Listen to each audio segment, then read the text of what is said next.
This is how and why this Dutch ship is camouflaging itself as an island during World War II.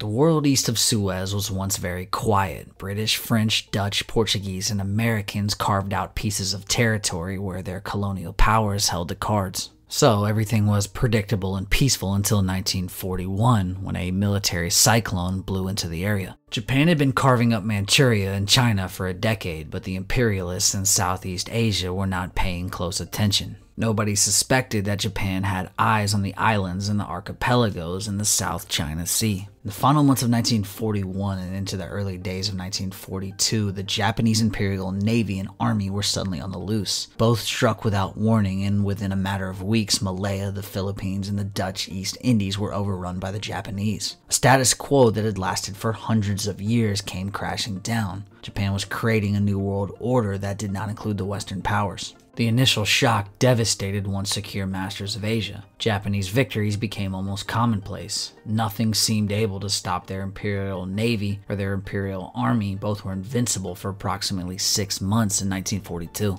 Resistance seemed almost pointless. The Japanese could outfight and outmaneuver the British in Malaya and the Americans in the Philippines. The Dutch didn't fare any better. The colonial powers suffered a significant defeat in the Battle of the Java Sea that they fought with Japan on February 27, 1942. The naval engagement reduced the Dutch fleet in Southeast Asia to 4 ships, and the Japanese were able to sink 3 of them. Only one, the Abraham Cranston, was left floating, and it was in grave danger. The Japanese were looking for the survivals of the battle. The size of the remaining Allied vessels they were searching for didn't matter. Now, the Cranston was a minesweeper that had a displacement of 525 tons. It was a Jean Van Amstel class minesweeper, and it was not built for speed. The captain and the crew knew that the boat had no chance in open water. It could be a Japanese airplane or a destroyer, it wouldn't make any difference. The Cranston was lightly armed and could not put up a serious fight. The end would be quick, and the ship would be destroyed. Surrendering was also not a great option. The Japanese had a reputation for operating prisoner of war camps that ignored the Geneva Conventions and suffered high mortality rates. The crew's chances of surviving a stay in one of those detention centers were slim.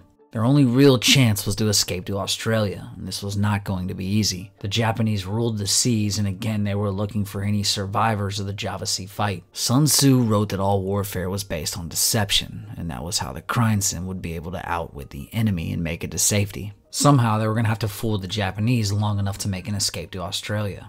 How was this going to happen? It's not easy to hide a ship on the high seas. How could the Dutch sailors get past the obstacles and make it to safety? What they did was a stroke of incredible genius. Naval history doesn't have too many episodes to compare with how this little boat got past Japanese cruisers and battleships. The Cranston became an island. The crew of the ship decided the best way to escape was to make the ship look like an island, and this might sound a little crazy, but there was a unique method to their madness. The major islands of the Indonesian archipelago, Sumatra, Borneo, and Java, are well known.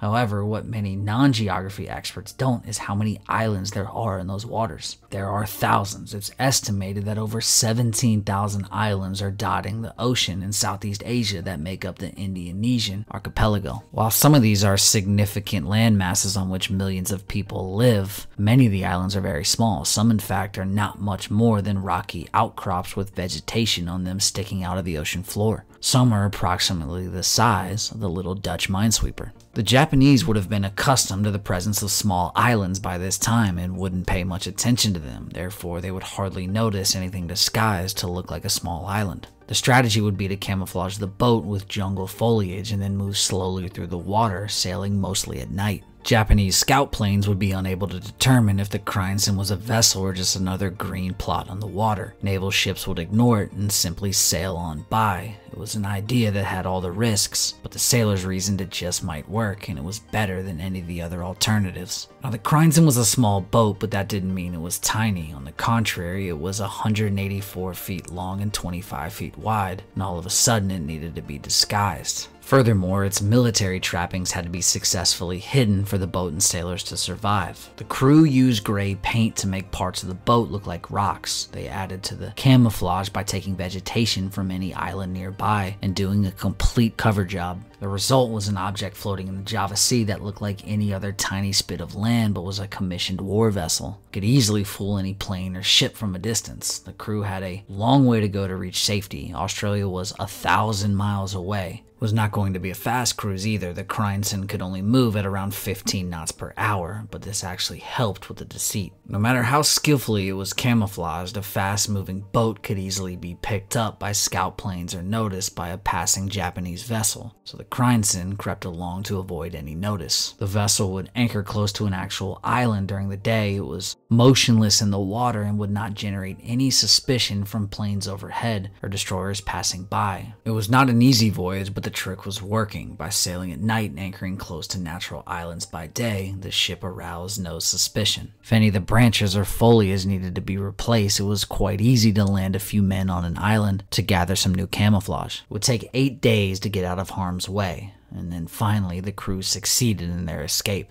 On March 20th, 1942, the minesweeper arrived in Fremantle, Western Australia. The Crinson was the last ship to escape from Java and the only one of her class of vessels in the area. She was refitted in Australia and commissioned into the Royal Australian Navy as an anti-submarine convoy escort. Crinson was returned to the Royal Netherlands Navy on May 5, 1943, but would remain in Australian waters until the last days of World War II. The ship did have one final assignment during the war. The Crinson was given the responsibility of clearing mines out of Kupang Harbor to allow the Royal Australian Navy to sail in and accept the surrender of the Japanese on Timor. It still performed some services for the Royal Netherlands Navy, but the heyday of the Crinson was moving into the past. Eventually, the minesweeper left Indonesian waters and returned to the Netherlands in 1951. It was made into a boom defense vessel in March of 1956.